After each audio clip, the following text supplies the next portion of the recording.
The patient is bleeding internally. His spleen, I have it. All right, Steve is chief of staff. Are you kidding me? Go in, repair the spleen, and as soon as he's stable, The patient will be brain dead by then. Okay, come on. We're all doctors. Let's just all take it down a notch and we'll figure this out. I figured it out. The spleen ruptures, I'll handle This isn't up for debate. We're doing it my way. Screw you. You mean your orders, sis? Yeah, hold it. Okay, have you lost your mind? Me? Yeah. What's going on here? I'll tell you what's going on here. Drake just bought himself a suspension. You can't suspend. I just did. The best neurosurgeon in the Please state. page Dr. Hunter and have him review the scans for tonight's surgery and also have him pick up the rest of Drake's procedures for the week. So you're going to compromise patient's care because you want to put me in my place, and you're just going to stand and watch. You're embarrassing yourself. What about you? You're the chief's trustee. You're going to suspend your best surgeon because this guy's on a power trip? You just assaulted the man. Take some time off, get your head straight, and then we'll talk about trusting you with patients again. All right, well, good luck pulling the patient through without me.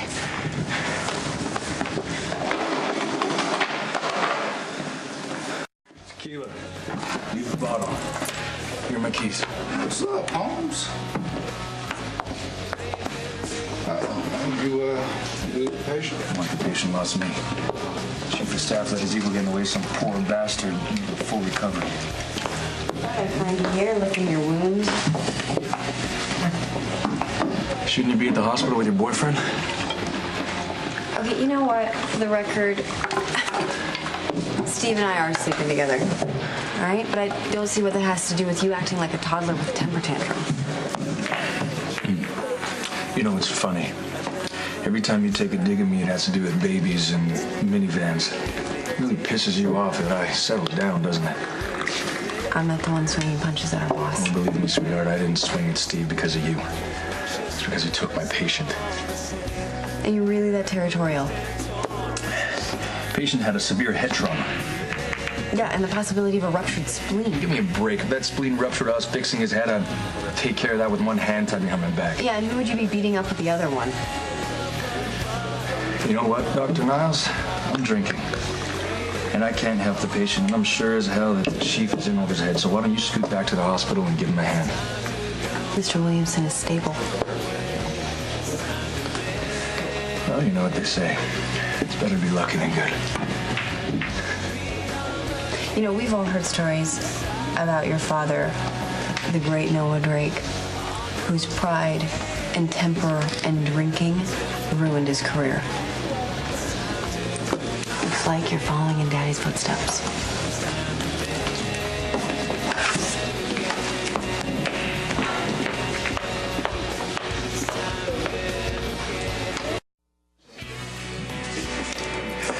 I was under the impression you and Steve Weber got along, man.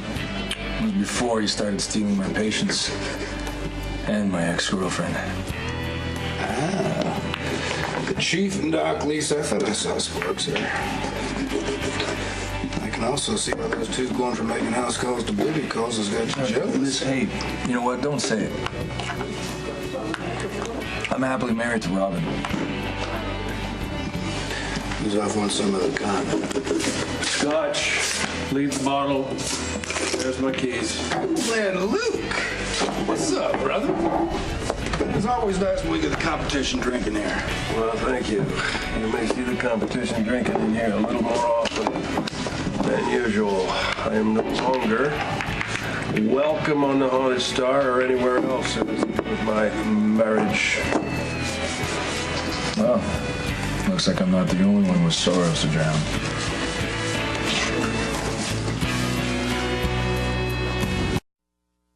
Lisa didn't say one word to back me up. Not one, which I've done for her a dozen times with our illustrious chief of staff. What did she say? Nothing. Not a thing. She just stood there, watched me as the chief just walked off with the patient that I should have been working on. She knows damn well I'm a better surgeon. And when she did open her mouth, she reprimanded me. She took the boss's side. Did I mention that she's sleeping with the boss? I mean, how adorable is that? And then she doesn't stop there. She follows me back to the bar. No. Coleman. That's not, brother. To tell me that I'm ruining my career. Oh, that's just diabolical. You know, a bar is supposed to be a sanctuary, a cathedral, right? For a man to find refuge. This is just terrible. Terrible. So, I mean, what about you? What happened with you and Tracy? Yeah, man, I'm taking short odds you and the missus will go the distance. Well, it turns out the missus ain't the missus, and she found out about it. Our marriage is a scam. Look, you're saying you guys aren't really married? No, I set it up. Took her to Vegas, got her too drunk to remember, hired an out-of-work actor to play preacher, forged the documents. I mean, as a con, it was a thing of beauty. Dude, I'm impressed. Hey, anybody who could pull anything past Tracy, in my opinion, gotta have supernatural powers. Well, hold on to your kudos. Turns out I screwed it up. I fell in love with her. Hard. I mean, I love being married to Tracy. She insults me, threatens me, poisons me. No, wait, I poisoned her. Hey, well, if that ain't love, brother, I don't know what is.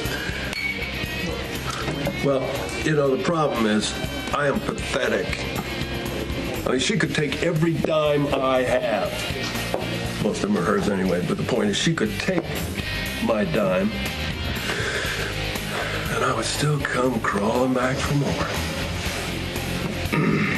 Yeah. Robin's the only one for me. I love her with all my heart. Yeah, it's just too bad there's more to men than a heart.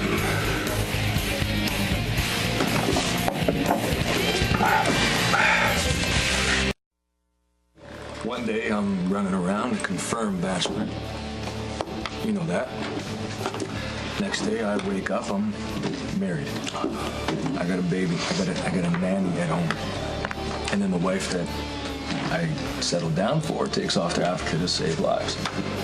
You know, and don't get me wrong. I'm proud of what Robin's doing.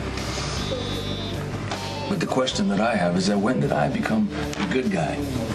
You know, the married guy, the steady guy, the devoted guy, the Boring guy? right? Yeah. That's why I never settled down, man. Oh, is that the reason? That's a reason.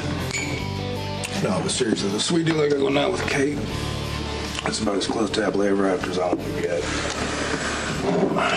You know what you need to do? You need to indulge your wild side, Doc. I mean, I know it's there. And you can eliminate it, you can stifle it with a house, a yard, and a garden dome. See, those things give me nightmares. Oh, yeah, they shudder. They really should.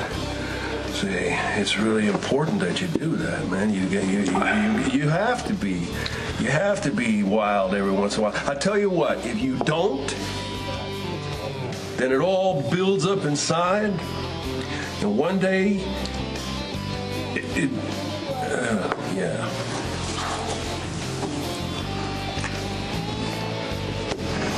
You know, right before Robin left, I asked her, I said, why aren't we enough for you? Well, I think maybe that's a question I should be asking myself about her.